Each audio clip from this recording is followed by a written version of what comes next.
আদালতে সুবৃষ্টি ছিল, আল্লাহ কাছে এত পছন্দ ছিল, বিলাল আজান না দিলে কখনো হাত বহাইতো না। একজন বিলালের বদলে আজান দেওয়া হয়েছিল, সেই মদিনার মসজিদে রাত বহায়নি। আওয়াজ আসলো, আজকে কেন আজান দিল, কেন আজান কেন হয় নাই? হজরের আজান তো হয়েছে না, বিলালের আজান হয় নাই। কিসের আজান হয়?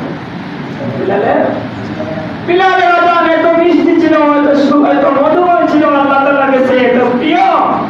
এই দিন নবী করিম সাল্লাল্লাহু আলাইহি সাল্লাম মেরাজের মধ্যে গেছিলেন, তখন বলতেছেন বিলাল আমার সামনে সামনে চলতেছে, বলেন সুবহানাল্লাহ। কত বড় একটা ব্যাপার। আল্লাহ বললেন, বিলাল তুমি এত শান শৌকত তুমি কেমনে পাইলা যে আমি মেরাজের মধ্যে গেছি, তোমার সামনে সামনে চলা দেখি আমার, তুমি কি আমার রাহবার? সুবহানাল্লাহ। দেখেন বিলালের তো মর্তবা কেন পাইলো জানেন?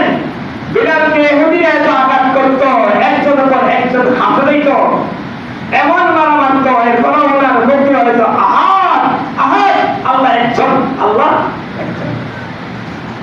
দেখেন কত বড় ব্যাপার, কত বড় বিষয়। আমরা সেই দিনে ইসলামকে এত সুন্দরভাবে পাইছি। সাহাবায়ে কেরামদের রক্ত মাখা, এরা দিনে ইসলামকে কি করছেন? রক্ত মাখে দিনে ইসলামকে বলায় আমাদের কাছে ইসলাম করে চলে আসছে।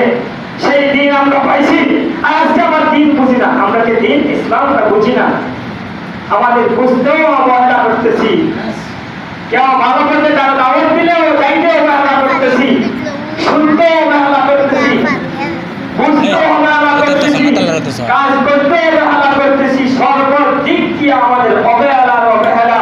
কেউ তো আমাদের উপর কটূক্তি করে নাই, কেউ আমাদের উপর জুলুম করে নাই, কেউ লাঠি দিয়ে বিদায় নাই, বলে তুই বাপ মুসলমান, তুই কি হয় খ্রিস্টান হয় হিন্দু হয় এই হয় সেই হয়, কিছু করে নাই।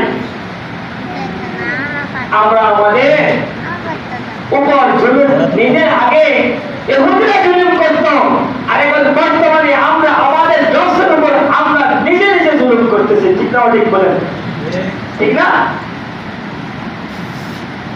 আমরা নিজে নিজে নিজের জুলুম করতেছি আমাদের নফসের উপর। এটা কেন হইল? এটা হইল কি? এটা একটা হলো শয়তানের চক্রান্ত, আর একটা হলো দুষ্ট নফসের চক্রান্ত। দুই চক্রান্ত একান্ন মিলে আমাদের সমস্ত জিনিসকে চুরমার করে দিছে।